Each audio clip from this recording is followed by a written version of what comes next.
Hey everyone, it's Jason. Welcome to Smash Up Disney Edition. So those of you who are familiar with the other Smash Up games, this is just another expansion you can pick up. Fully standalone, pick it up, plays the 8 new classes or factions, I guess they are, or mix and match it with any other game. Those of you who aren't familiar with what Smash Up is, I'm going to do a brief, just kind of quick run through on what it is and kind of how to play it. So as it says up on top here, it's a shuffle building game of total awesomeness. So the big thing is what you do is you take two groups of characters or factions as they're called, and you mash them together to make one deck. So for the Disney version, that's going to be mixing, I could have one deck that is made up of like the Frozen characters, from the movie Frozen, and Wreck-It Ralph. And then player 2 could have up here, they could have Big Hero 6 and Beauty and the Beast. Third group could have Lion King and Aladdin. And then we have Nightmare Before Christmas, and Mulan would be the other group. If you can mix and match each deck up together and make a bunch of different combinations, if you pick up other versions of the Smash Up game, whether it's the Marble Edition, the Munchkin, like special ones, or if you pick up any of the regular ones that have groups like ninjas, pirates, ants, cyborg apes, that's like basically like anything you think of, they have something probably for it, and if they don't, I imagine they'll be coming out with it. And you just mix and match them together to make a full deck of cards. Then you shuffle them up and you play the game. So each combination, some are going to be stronger than others, some will work better, but that's what makes it fun. Then what your goal is to do throughout the game is to earn enough points to win by breaking bases. So the game is going to have 3 different types of cards. You're going to have character cards, which will have a power-up at the top. They'll have their name, they'll have an identifier saying it's a character card, an ability, and a set symbol. Action cards, which have name, action modifier saying they're an action instead of a character, an ability, and a set symbol. And then finally you have the bases, which have a break point, a victory point value, and a special ability. So what you're going to do is throughout the game is each player is going to place characters or actions on either bases or other characters to try and have their total power, so this is 5, eventually add up to the 18. And now this is cumulative. So if you have 3 players all playing stuff on the Sultan's Palace, it's the total power of 3 characters hits 18, the base breaks, and then you score points. Whoever has the most power gets 3 points. Whoever has the second most gets 2 points. Third player has 1 point. So if you have 4 players and the 4th person isn't going to get any points, so you kind of have to determine at what point is your jump off point. Is it still worth you trying to play? If you're the 4th player, you admit, and there's already 3 players there, unless you can somehow sneak in and get enough points to jump in just one of the higher places, you may not play stuff there.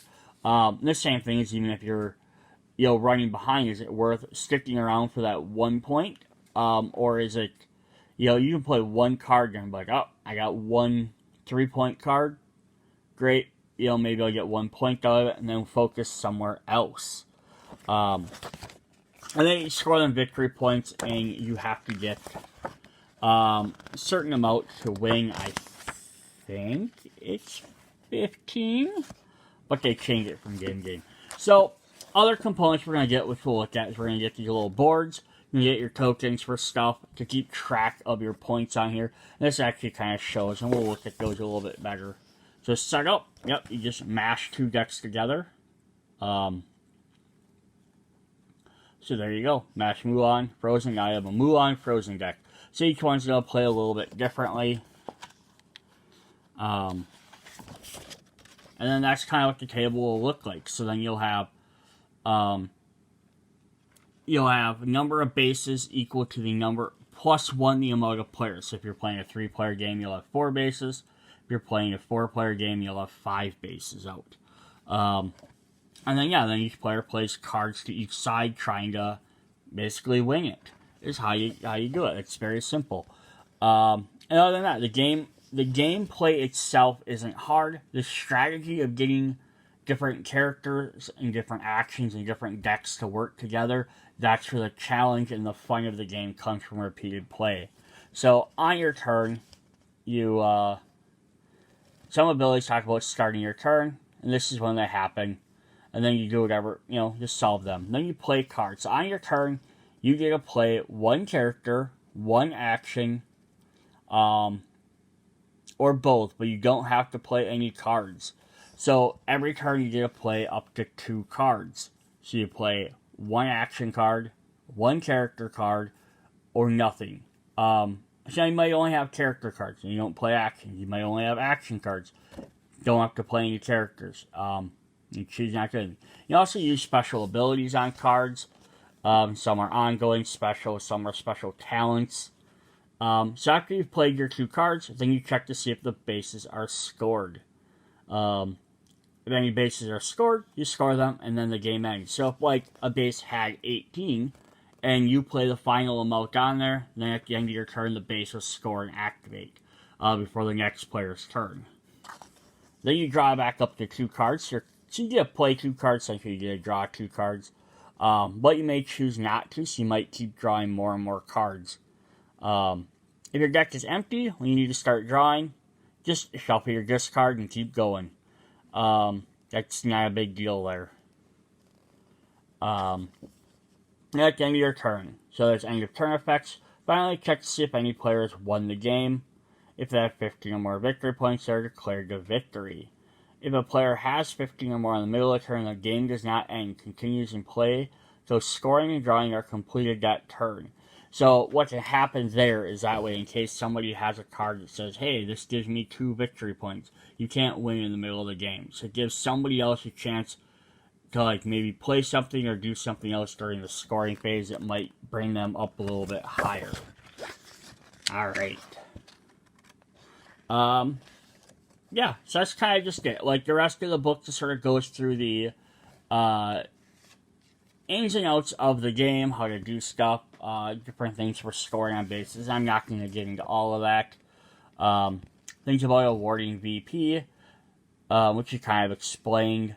Whoever's the first place, whoever has the most power gets the first and second and third, so on. How to score exactly and declaring victory. So little rules like that. There are also power counters, so some things might grant your characters additional power. So, like in the beginning we saw Jack was worth 5, there might be a card that gives him +2 power, so then he's from now considered a 7 powered character.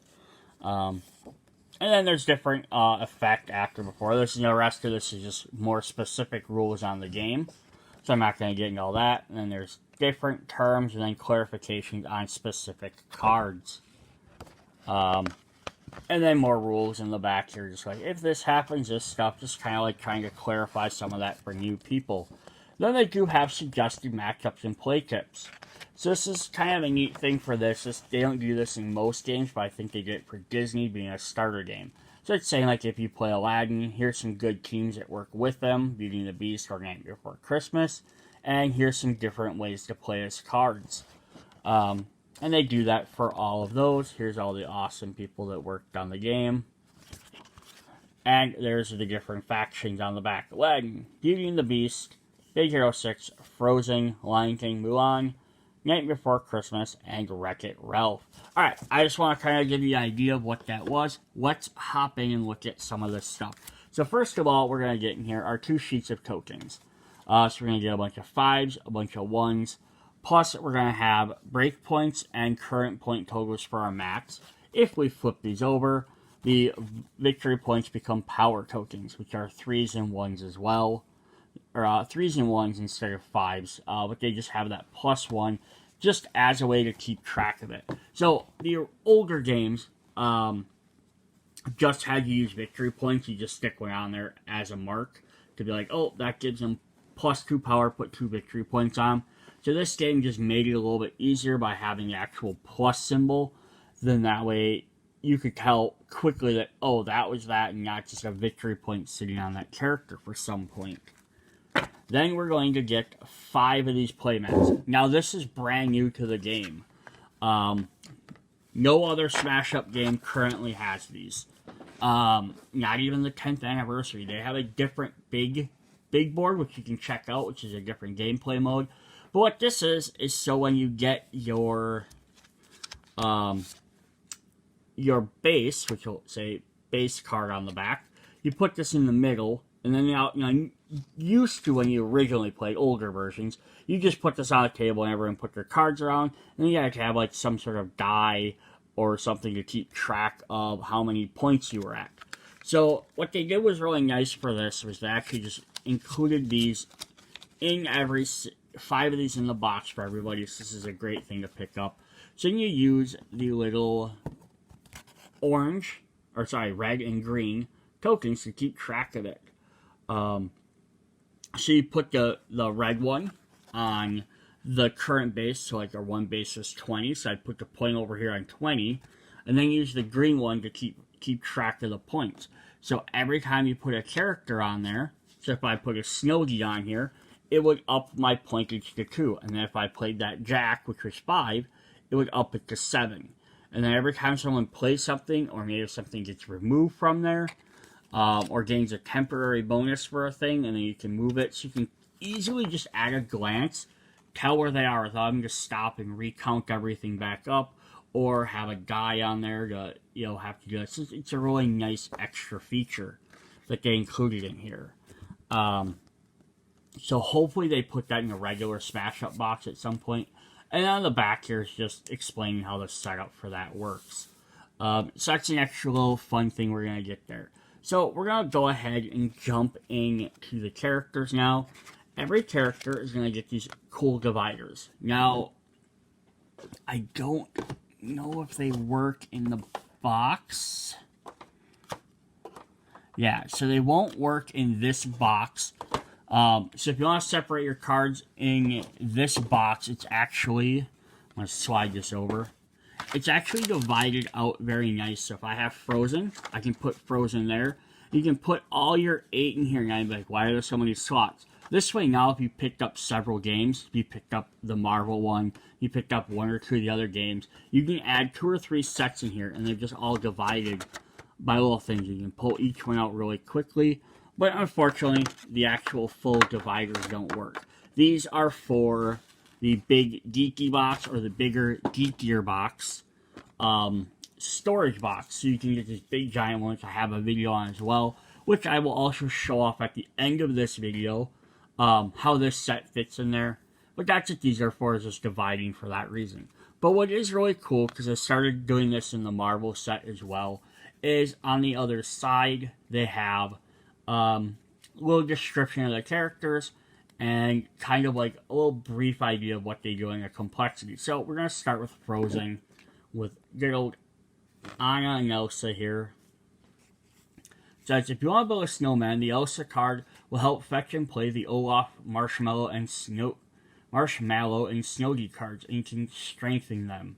Anna, Kristoff, and Sven will find each other, while many of your action cards assist in setting up a hand and discard pile for powerful effects in their turns.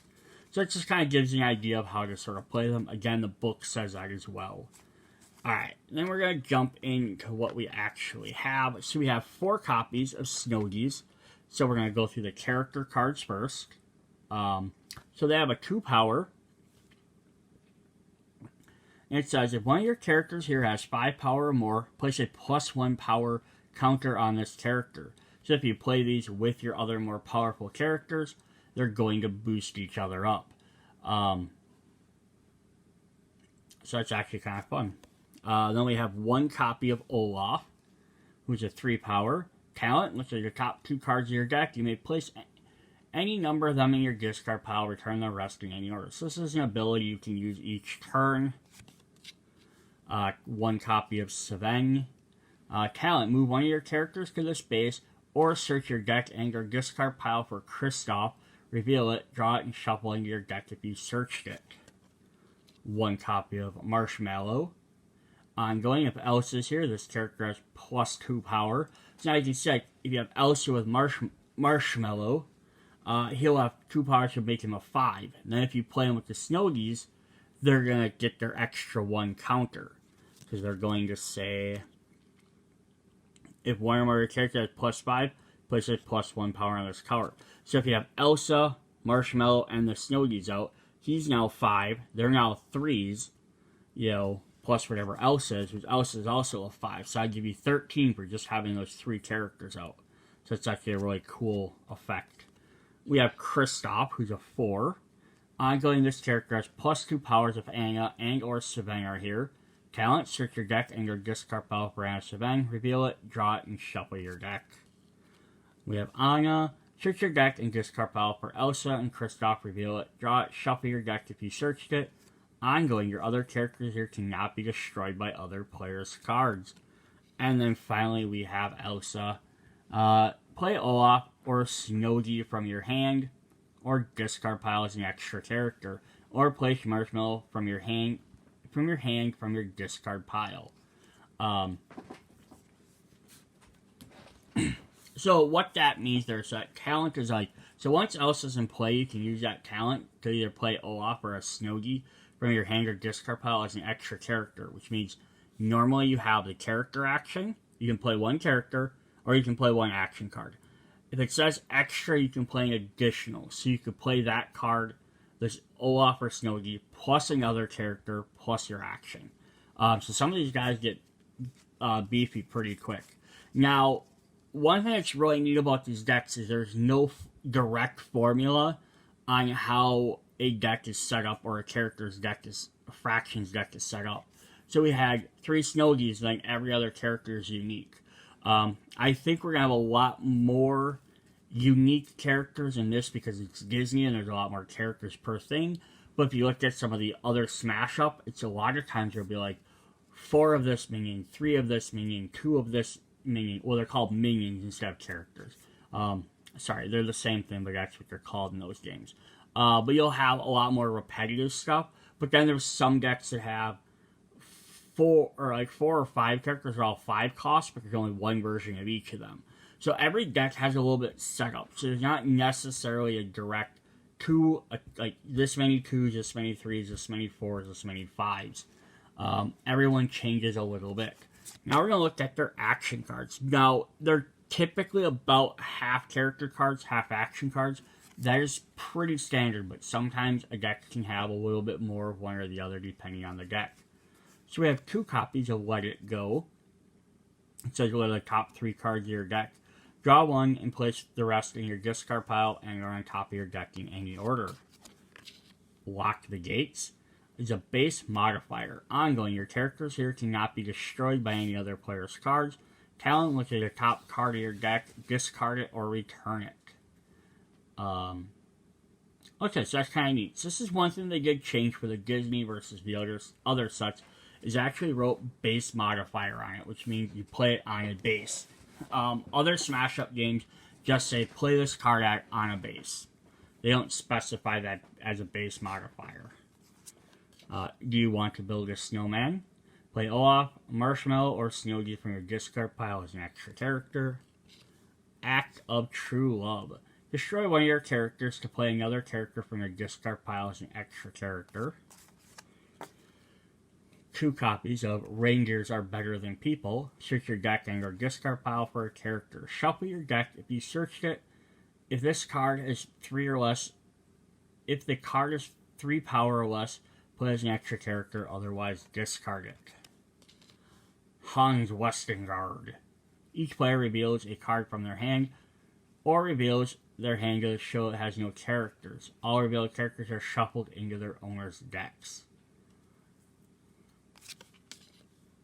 Frozen Port is a base modifier. Ongoing.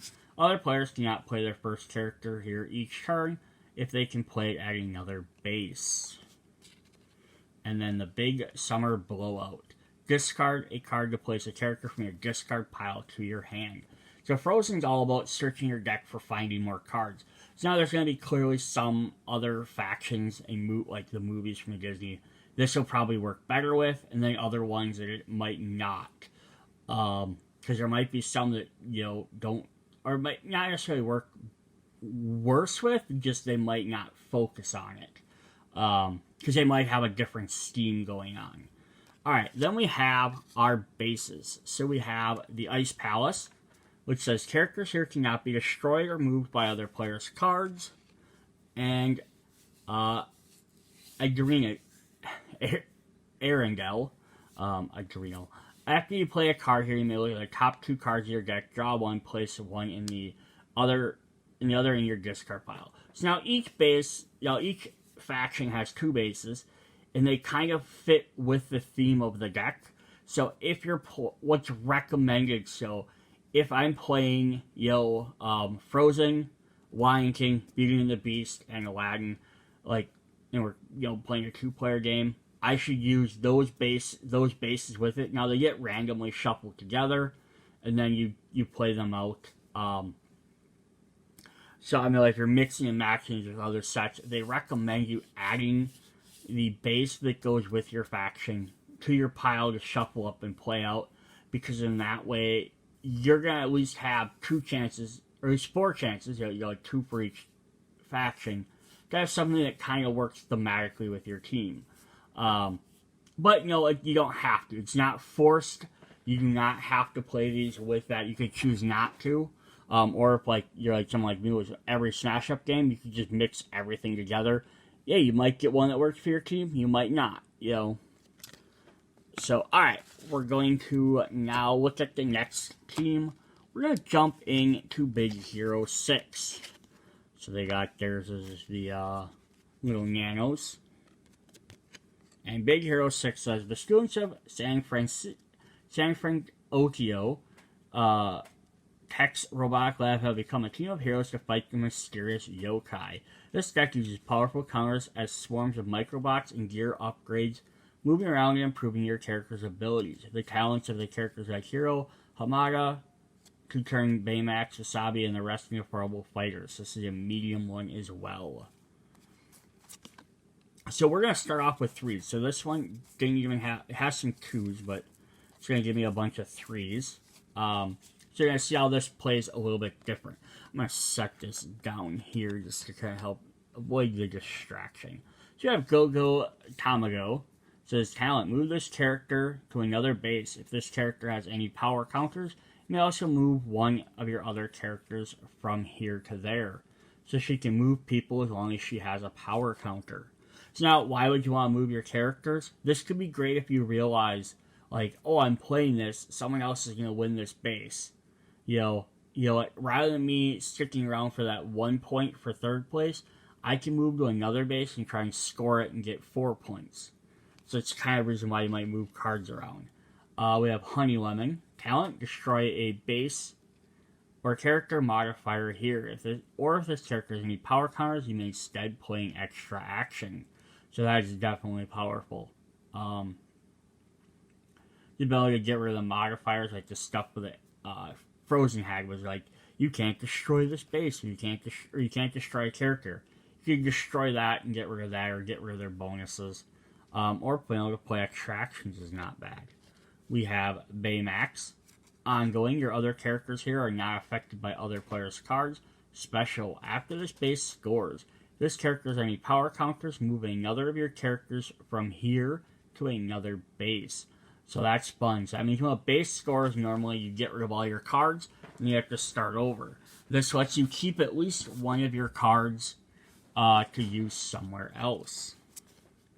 We have Fredrickson IV. Talent, draw a card. If this character has any power counters, you may also give another character here -2 power until the start of your next turn. It's just going to help you win that battle. It's like maybe you're fighting with someone over the, I have 10 points and they have 10 points.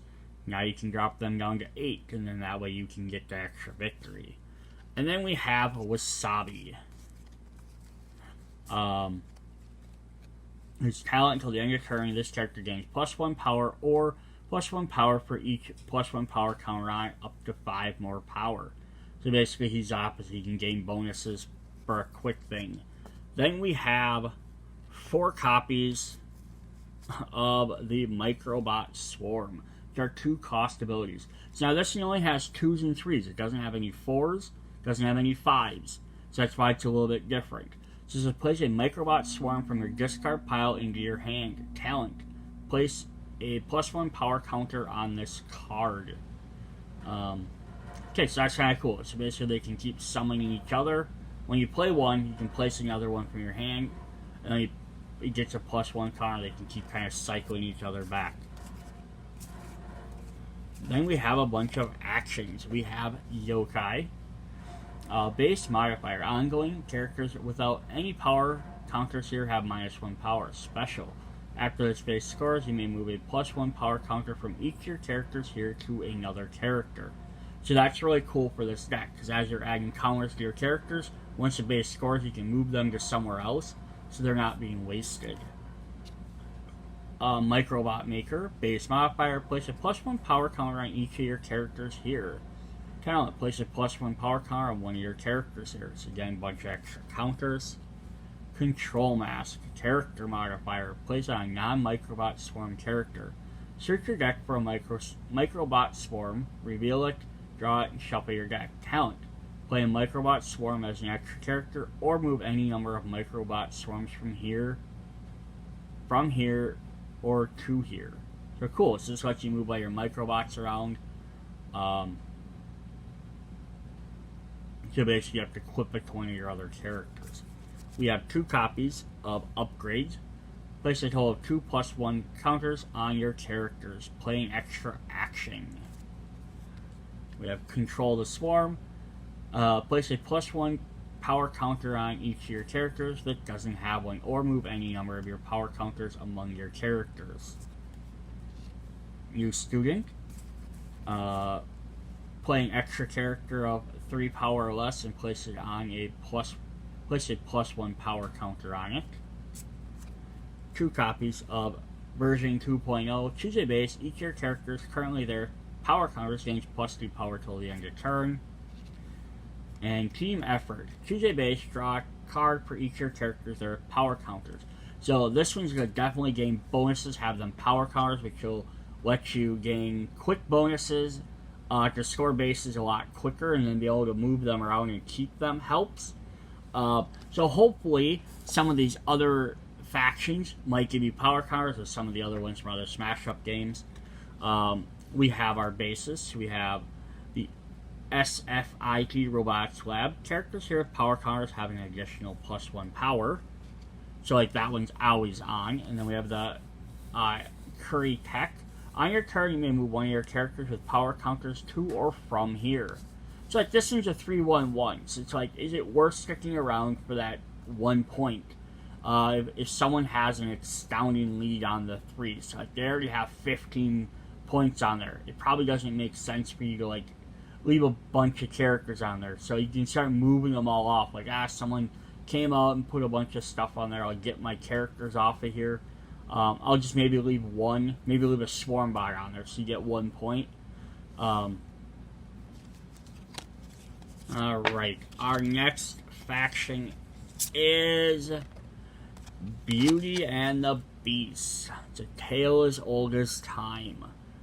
The Rose. So we have Enchantments Abound in Beast Castle. Some cards discard other cards to do their effects. Some cards play themselves after being discarded, and some cards are triggered by discards. The Belle and the Beast cards both help discard and help each other, and the Petals of the Rose help sort the deck. So it's like we're going to have a lot of discarding in this one. So we have 1, 2, 3, 4, 5, 6.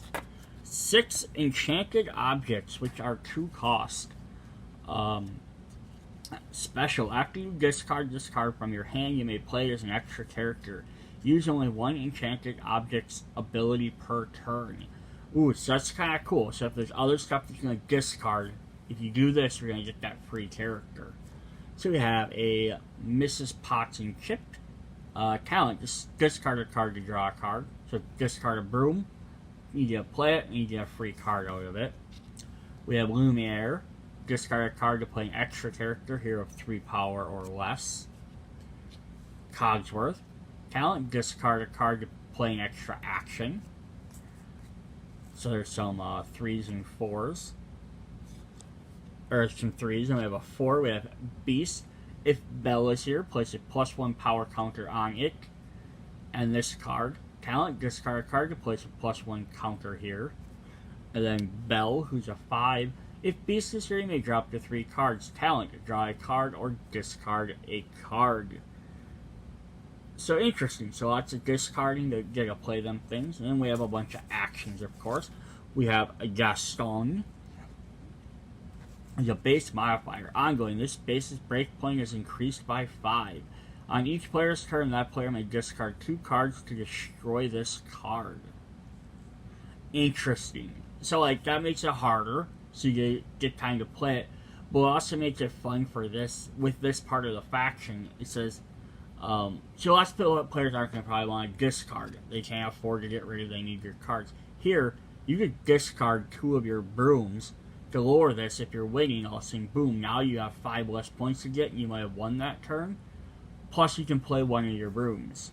So it's kind of a neat little combo. Petals of the Rose. After you discard 1 or more cards from your hand, you may look at the top 2 cards of your deck. Then place them on the top or bottom of your deck in any order. Oh, cool. So you can kind of search your deck a little bit better, stack it for you. Break the Curse. Choose a base. Each of your characters currently there gains +1 power till the end of your turn. Special. After you discard this card from your hand, you may play it as an extra action. That's helpful. 2 copies of Discover the Library. Draw 2 cards, then discard a card. Special. After you discard this card from your hand, you may play it as an extra action.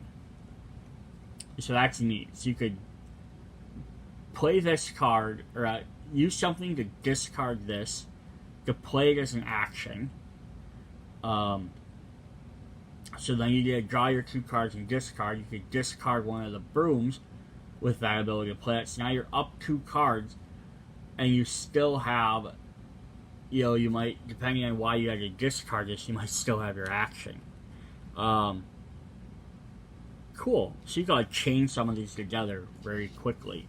We have Be Our Guest. Talent. If you have discarded a card from your hand this turn, draw a card. The Provincial Town. Play an extra character of 3 or less power. You may then discard a card to place a +1 power counter on it. So now here's this is crazy. So like you could play this card. So you have to play an extra character card of 3 or less. So actually play whoever you need to. So then you may discard a card to place a +1 counter on it. So you could discard that, to play something like this. So you discard the library to use that action. So that character you just played as an extra character gets you a +1 counter on it now. You draw 2 cards, discard a card. So it says, so you could always do is you could discard something like this. Discard this. It says, discard your Break the Curse. Each of your characters currently they're just +1 power till the end of turn. So you could essentially chain like 2 or 3 of these cards together by discarding them. Or you could discard 1 of the brooms for 1 of those abilities. You get to play them and get some more characters. So this is actually a really neat concept. And our final 2 cards are Ever a Surprise. Shuffle up the 2 characters from your discard pile into your deck. Special. After you discard this card, you may play it as an extra action. So that's a really cool, fun deck to play. We have the Enchanted Castle, which has 23. After the first time you discard a card from your hand during your turn, place a +1 counter on 1 of your characters here. And Gaston's Tavern. On your turn, you may discard a card to play an extra card or character of 3 power or less here. So again, discarding a broom to play something. But even still, like, with mixing it with some other deck, it might be worth getting rid of a card that's not super helping you right now.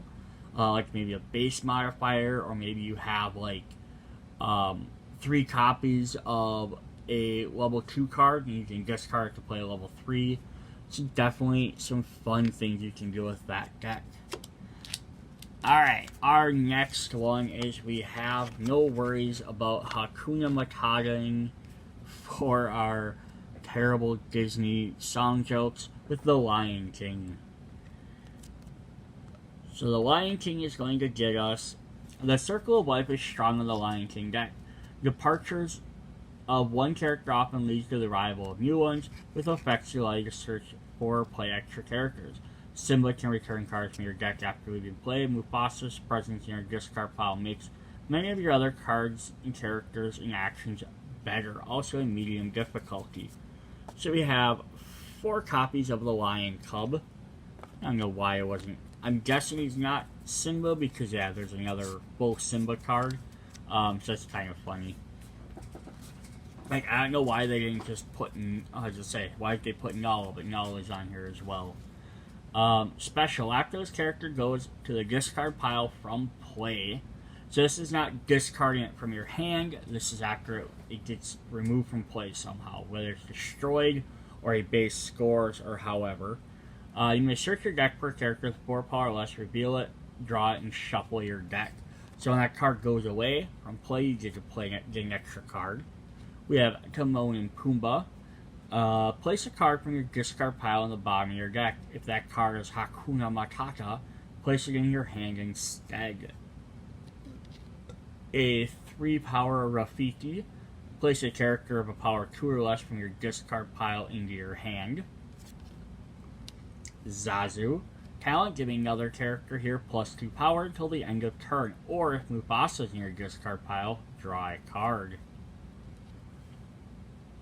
Nala. Ongoing, if there's a Lion Club in your discard pile, this character has +2 power. Simba. Ongoing, if Mufasa is in your discard pile, this character has +2 power. Special, after this character goes to the discard pile from play, you may shuffle it into your deck, because he will return. We have 6. We haven't had a 6 cost yet, so it's the highest we have, which is Mufasa. After this character goes to the discard pile from play, you may place up to 4+1 counters on a total of your characters. So now just kind of looking at how some of these could interact with the other ones. So like the Beast in them, they work with discarding. These cards have a lot of effects that once you're from play, they get an ability, but some of them also have effects that say if they're in the discard pile. So you could discard them for those abilities. Or giving the +1 cards works really well with, could work really well with the Big Hero 6 deck, or even like the Frozen deck. Like you can see how some of these could combine very well. So our actions, we have Scar. Destroy another player's character with a power of 5 or less, or destroy one of your characters to draw cards equal to its power. So that is fun. Hakuna Matata. Draw 2 cards. If the Timon and Pumbaa card are in your discard pile, place it into your hand.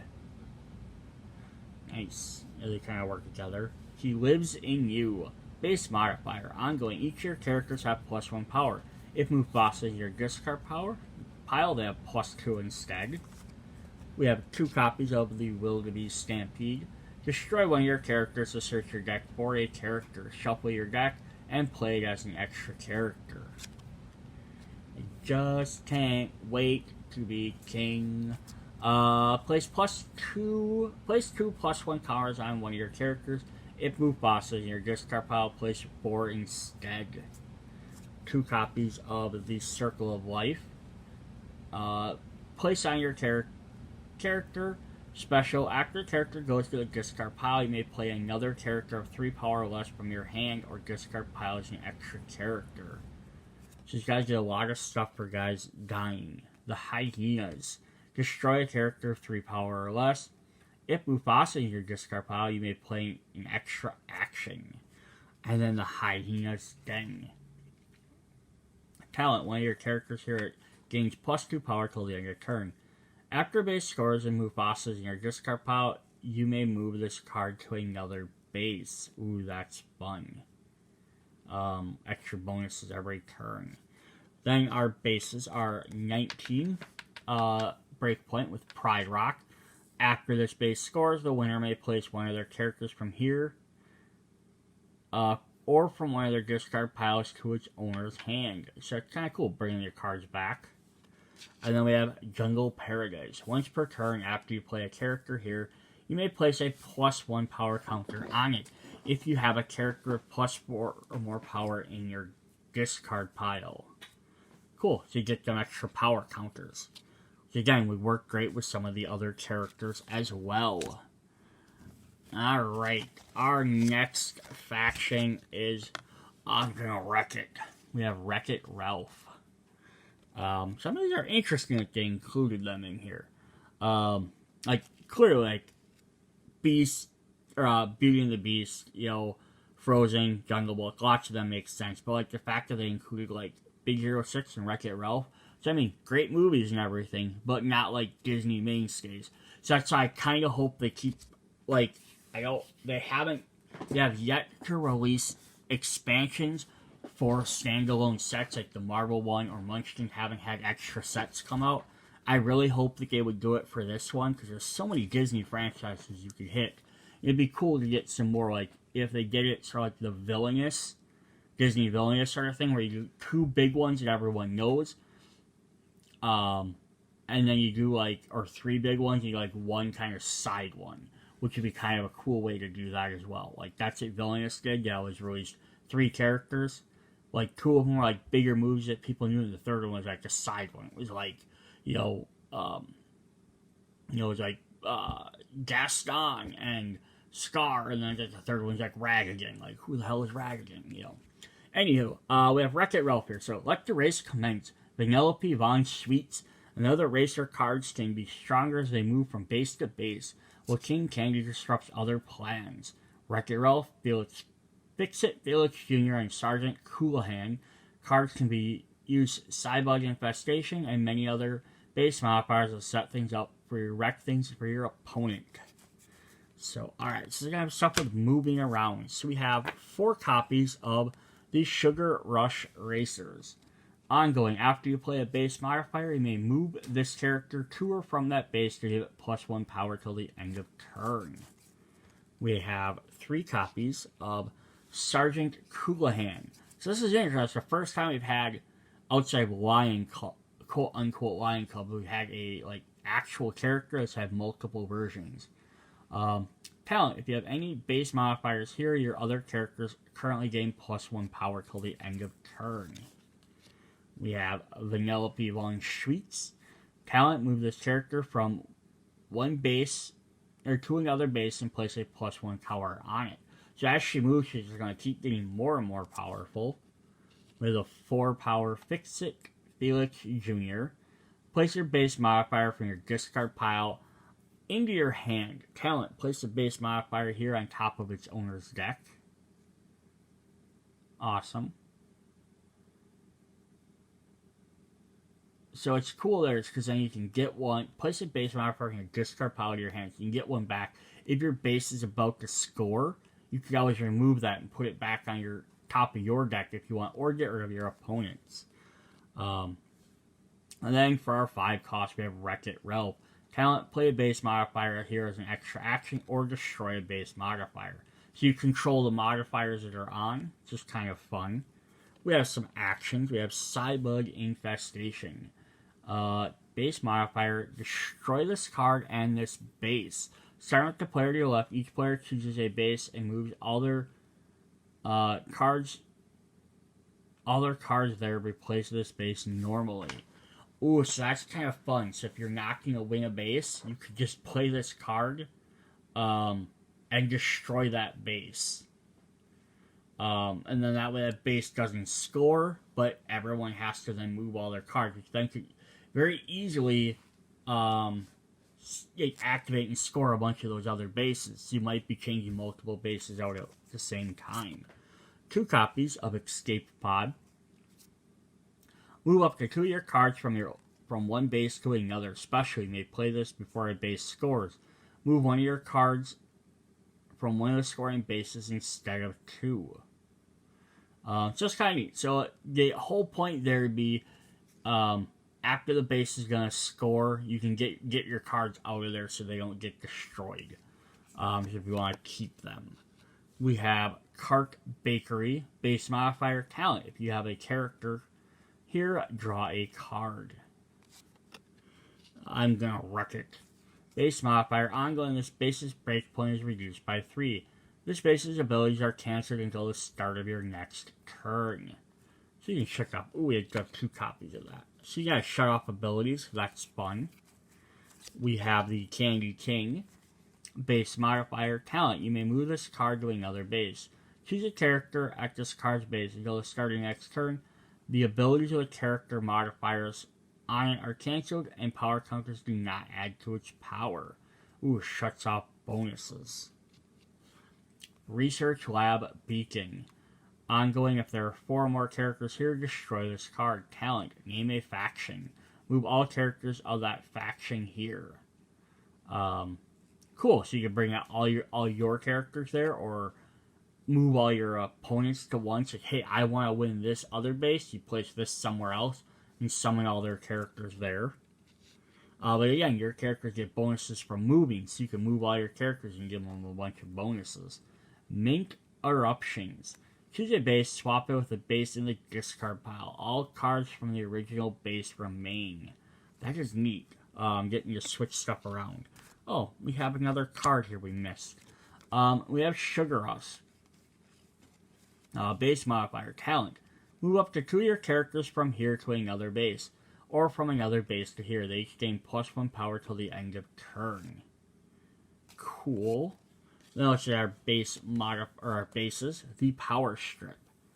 On your turn, you may move one of your characters to or from this base. And then the Dump. When a base modifier on another base goes to the discard pile, move it here instead.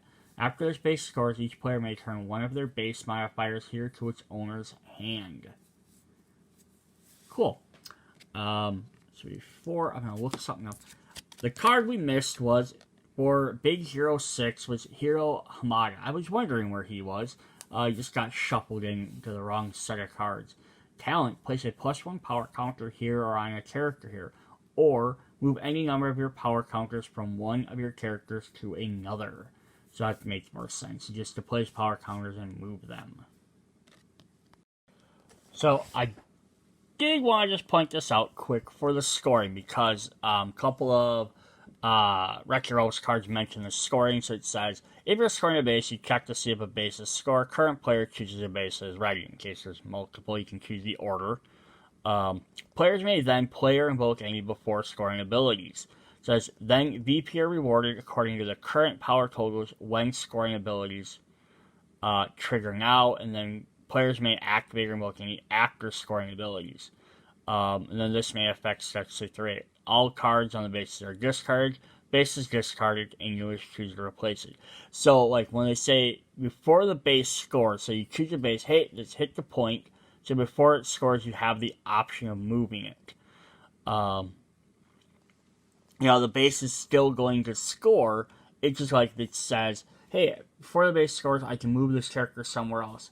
So if you have, 15 power and your one of the other players has 10, you might choose to move one of your characters off, and as long as you stay above 10 points, you just save that character, but you're still going to win because you have more points. But now if you had 10 and they had 9 and you moved a 2-point character off, all of a sudden now you're going to have 8 to their 9 and you're going to drop down to second tier. So just kind of keep that in mind if you're doing the movement abilities, that it will affect your points. Alright, now we got Mulan with Mushu there. So what does Mulan do for us? The Huns have invaded China, and the call for troops has gone out. Mulan, Li Shang, and other cards build up their strength quickly to power counters and bolster your hand by drawing extra cards. Hinder your opponent's progress on bases by triggering an avalanche, and ambush your foes with the Shan Yu card. So complexity low. So this is a little bit easier one. So we have 3 copies of Mushu. You may place a +1 power counter on another character here. Very simple. We have Tricky. If you have another character here, you may play an extra character with a power of 3 or less. Yao. You may destroy a character of 2 power or less here. Once per turn after you place a +1 counter on this character, draw a card. Ling. You may play an extra character here of 2 power or less. Ongoing, once per turn, after you place a +1 power count on a character, draw a card. And Shing Po. Until the start of your next turn, your characters on this card's bases are not affected by other players' cards. Ongoing, after you place a +1 power counter here, draw a card. These guys did draw lots of cards for getting counters on them, which is really powerful. 2 copies of Li Shang. Place a +1 power counter on another character here. And finally, Mulan. Talent. If you have placed a +1 power counter on this character's turn, play an extra action or draw a card. So these guys are all going to gain bonuses. Lots of drawing cards to basically fuel your hand, give you more options by placing power counters. We have 2 copies of the Dragon Canyon. Destroy a character of 3 or less power. 2 copies of Prepare to Fight. Place 2 +1 power counters on a character. Draw a card. The Avalanche. Choose a base. Discard a card to shuffle all characters there of +3 power or less into their owner's decks. So Mulan does not want weak characters. They want to give their characters more power while turning around and destroying all the weaker characters. Group Training. Place a +1 power counters on each of your characters. Shang Yu. Special. Before a base scores, destroy a character there with less power than or equal to one of your characters there. So again, that'll work very well to get you the higher points. Be a Man. Base modifier. Talent. Place a +1 power counter on up to 2 characters here. The Family Sword. Character modifier. This character has +3 power. So these aren't considered power counters. They just have an additional 3. Call up the new recruits. Play an extra character of 4 power or less or draw 2 cards. So very simple. Just all about basically having the most powerful characters out, giving them counters. But again, you can see how they work really well with some of these other decks that want power counters placed down, or to do stuff like that. Maybe destroying some different things, that would help too. Like destroying the thing, like you could destroy some of your lion cubs to get some abilities that way. So some interesting combos there. We have the Forbidden City. After your first time you play a character here, each turn you may play an extra action. So you might play one character here just to get an extra action. Now again, this would work like something with Wreck-It Ralph. You play one of your characters there that can then move. So you play that, you get your extra action, and they have a thing where they can move off of there. So I don't even want to sit here. I just wanted that free action for a turn. We have Training Camp. At the start of your turn, you may place a +1 power counter on one of your characters here. So that is that. Yes, that's Mulan. Not a super ton for me to going about it, but it's a very effective, quick deck, which can boost up other decks. Then we have The Nightmare Before Christmas. Jack Skellington and his Halloween Town cohorts are spreading their version of Christmas to everyone in the best way they know how. Their gifts come from the form of character modifiers. It can be used to help or hinder others. This deck that keeps on giving, with cards that can stick around or come back after bases have been scored medium to high. 1, 2, 3, 4 copies of Halloween Town Folk, so they're 2 points each. Reveal the top 3 cards of your deck. If there are any character modifiers, draw one. Place the rest on the bottom or top of your deck in any order. So Wreck-It Ralph had a bunch of character modifiers. I think Mulan had a few. Something like Frozen, I don't think had any, so this one worked as well with Frozen for that reason. We have a 0 cost card, or power card for 0. Ongoing, this character has +3 power if you control any character modifiers here.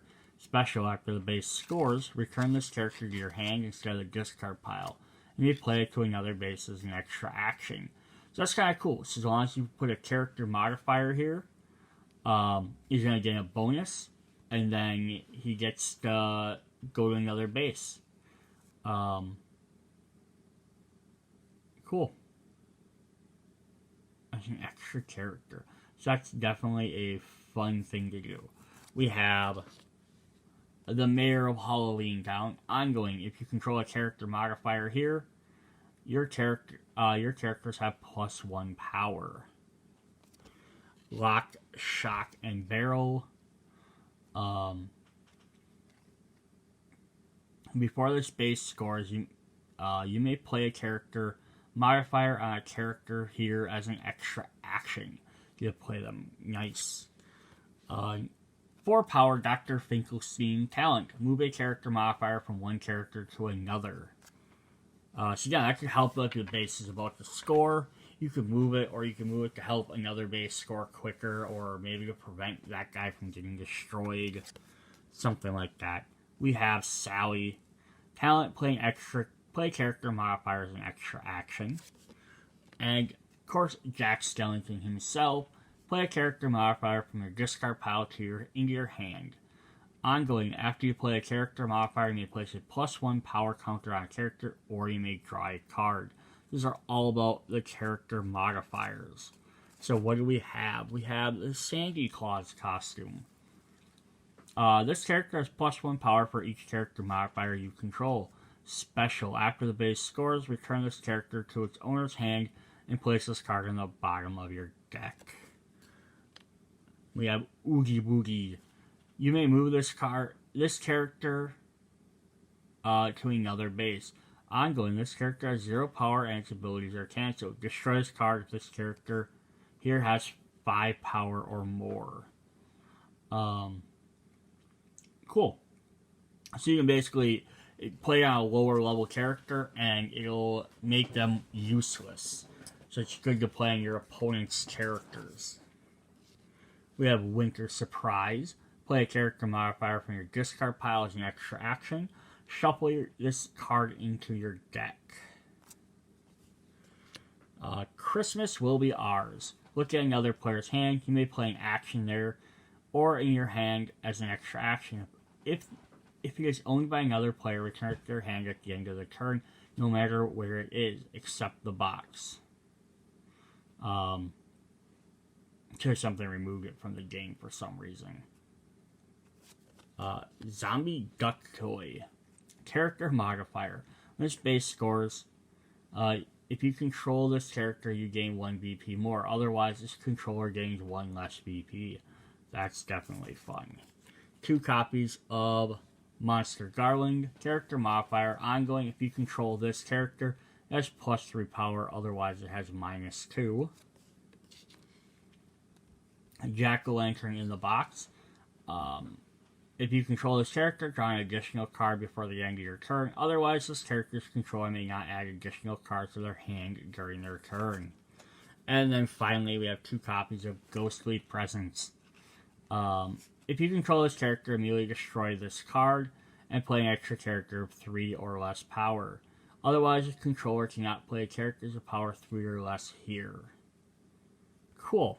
So yeah, this deck, I can see how it's medium to high, because it's all based on playing these modifiers on different characters. So it has to have a bunch of characters out to gain modifiers. So like, again, like we just looked at Mulan. Mulan's all about just placing power counters and making your character stronger. So this might work decent with that, but it also might not. I don't know, I have to really play it to kind of see, but, yeah, because there's other characters that want to do stuff. But you can kind of see where that one is just straight up just trying to, like, I'm going to boost the actual number of my characters. This deck is all about, like, I'm going to give all my characters extra little abilities. So it's kind of a neat, different change. We have Halloween Town. After the base scores, each player may shuffle any number of their modifiers on characters here into their owner's decks. And we have Spiral Hill. After this base scores, each player with a character here may return one of their character modifiers from here to their discard pile to its owner's hand. Cool. Alright, so that was Halloween Town. Yeah, that one's a little trickier to play. I can see why. Then our final group of characters are Aladdin with the Genie's Lamp. The Aladdin deck can get the cards you need, whether from your own deck and discard pile or from other players. Some cards give other kinds of help, extra plays from Jasmine, strength from the palace cards, and movement from Carpet. But the cards that help the most is Genie, which can fetch 3 wishes of phenomenal cosmic power, medium to high. So we're going to get 4 palace cards, which have talent, discard an action to place a +1 power counter on each of your palace guards here. So it's kind of neat. So if they pile up, they can get pretty big. We have a Carpet, which has a 1 power. Talent, move this character and up to 2 of your other characters from here to another base. We have Abu. Place an action from your discard pile on top of your deck. So it works great with some other guys. We have Raja. Talent, discard an action to give this player +2 power until the end of the turn. Special. Before this base scores, you may use this character's talent. Cool. You can basically give yourself extra points right at the end. We have Jasmine. Discard an action to play an extra action. You have one you don't like, discard it, Genie. Talent, search your deck and or discard pile for a copy of Wish. Reveal it. Place it in your hand. Shuffle your deck if you searched it. And then we have Aladdin. Search your deck and your discard pile for the lamp. Reveal it and draw it. Shuffle your deck if you search. Talent, reveal cards in your deck into reveal an action. Draw it and shuffle it into the rest of your deck. So these guys have a couple of guys do stuff for the discard actions to gain extra things. Either extra power counters, or extra actions. But then they have enough guys to find those action cards right back, so it's not really a giant hindrance. I can see this also working with Beauty and the Beast deck, because they have stuff where you can discard some of their cards to gain extra cards. You can discard that, gain their bonus, then find that card again. Yeah, it could get pretty crazy. We have 3 copies of the Wish. If you have Genie in play, choose one effect and place this card into the box. Okay, so this is kind of neat. So it's play 2 extra non-Wish cards, give a character +5 power till the end of your turn, or draw 4 cards. So these are pretty powerful, but you can only use them once. Once your Wish is gone, it goes into the box. It's not even going back in your deck. Now you can discard this as one of the other cards that discard an action. You can always discard that and find it later, as long as you don't play it. We have Jafar. Each other player discards an action from their hand or reveals their hand to show it has no actions. You may play one of your discarded actions or an action from your hand as an extra action. Street Rat. Playing action from another player's discard pile as an extra action. That's fun. The Lamp. Search your deck or discard pile for the Genie, reveal it, and draw it. Shuffle your deck, research it. Place this card on the bottom of your deck. So this will help you find the Genie quicker and then find your wishes. Hopefully you've won by the time you've played all 3 wishes, or the Genie basically kind of makes it a little bit less powerful. The Cave of Wonders. Place an action from your discard pile onto your hand. The Magic Carpet Ride. Search your deck, hand, or discard pile for Carpet. Shuffle your deck if you searched it. Play Carpet as an extra character. And then finally 2 copies of A Friend Like Me. Reveal the top 4 cards of your deck. Draw all actions and you shuffle the rest of your deck. This is all about playing actions. So we have Night Before Christmas, which is all about character modifiers. Mulan, which is straight up about power on their characters. Wreck-It Ralph, which is all about movement. This deck is all about playing actions. Big Hero 6 is about placing power counters on various characters, like spreading it out to gain extra bonuses. Frozen was about finding the different characters in your deck to form a good team. They kind of find each other and they build each other up. Beauty and the Beast had to do with discarding to gain bonuses. And then the Lion King had to do with having stuff in your discard pile to gain extra actions. So it's all different types of play, and that's not even the half of what everything can do. So we have our final 2 bases. We have Sultan's Palace. After the first time you play a character card, here each turn draw a card. And then the Agrabah Bazaar. On your turn, you may discard an action card to place up to 2 power counters total on one of your characters here. Awesome. So that was all of our different factions and what they do. So that is our Disney Smash Up. So we'll come back and we'll take a look at what the game looks like in the big geeky box with all the rest of the cards and all the rest of how it fits in there. Other than that, this is all I have for that. So if you don't care about that, you can go ahead and click off. Otherwise, we'll check out that in just a moment. Alright, apologize right for the shaky cam because I'm holding my camera versus having it set down. But I want to show off, now they have all the cards. I sleeve them in just cheapy penny sleeves, just because I have so many games. It's just easier to do than buying like higher grade sleeves. But I put them in the regular Smash Up storage box. This is the Disney one. As you can see, each one has their own spot, plus one for the bases. It's going to fill up one side.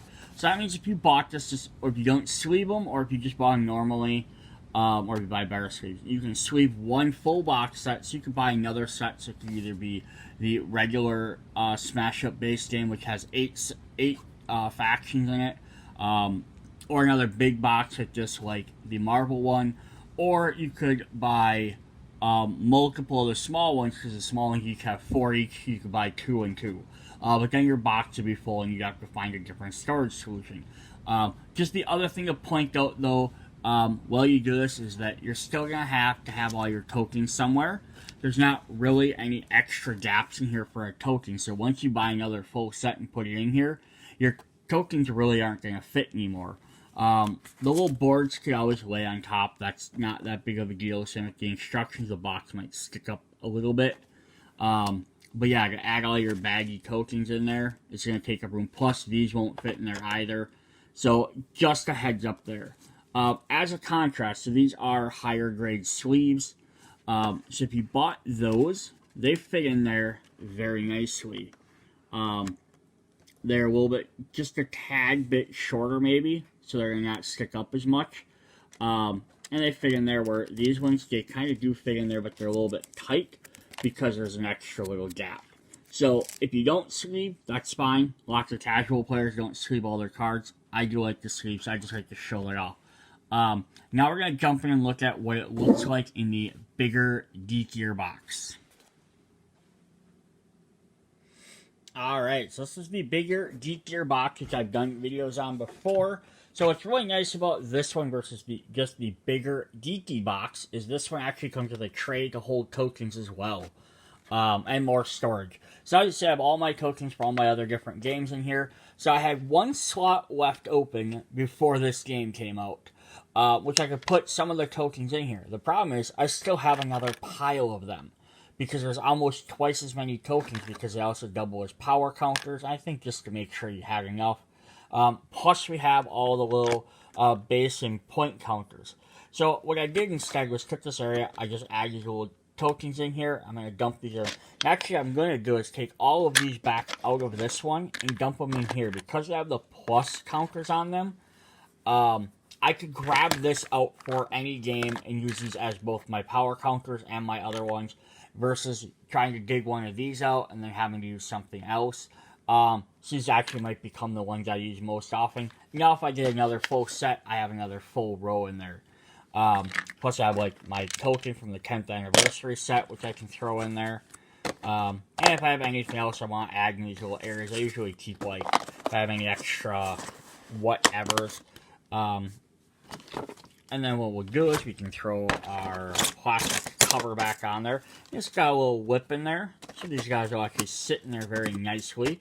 So they're easy to do, and that just sits on the top in here, so I can pull out very quickly. And then we have the big board from the 10th anniversary again, which you could just set on the top here. I just threw it underneath because I have instruction books on the top. But as you can see, I have every current set in here. This is all the regulars, all the special booster packs, the 10th anniversary pack that came out, and on the side here I have my Munchkin sets, I have Disney mixed in here, and I have Marvel in the back. So as you can see, I am running out of room. So I'm going to maybe be able to get a handful of more sets. But what I also did was, here's all my bases from all the main games, are these 3. And then this last one are the specialty sets, which I do have marbles back over here. I had to use an upside down extra one for the bases. On the Disney, because they don't give me another bases one. I got one that came with the box for the regular stuff, and I got one that actually came with the Munchkins. But you didn't get one for Marvel or Disney, so they have a separate one. Now, I could just add all their bases in with the regular ones. Munchkin I like to keep separate because it has special rules with monsters and stuff like that. So it's kind of almost better to play that one by itself, not that you can't mix and match them. And I just kept the Marvel and Disney ones separate, just for the aesthetic reasons. So I want us to play it with just those characters. You got those. So if I add more sets, I'm going to end up having to maybe buy another box. But that's not even fine, because I still have the regular myself. I have the bigger geeky box.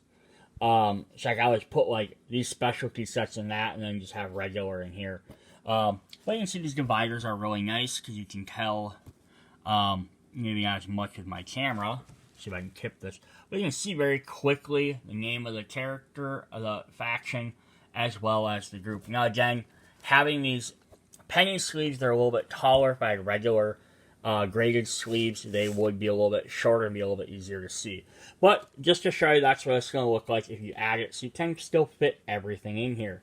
Alright, hope you guys enjoy Smash Up. See you guys on the next set. Bye.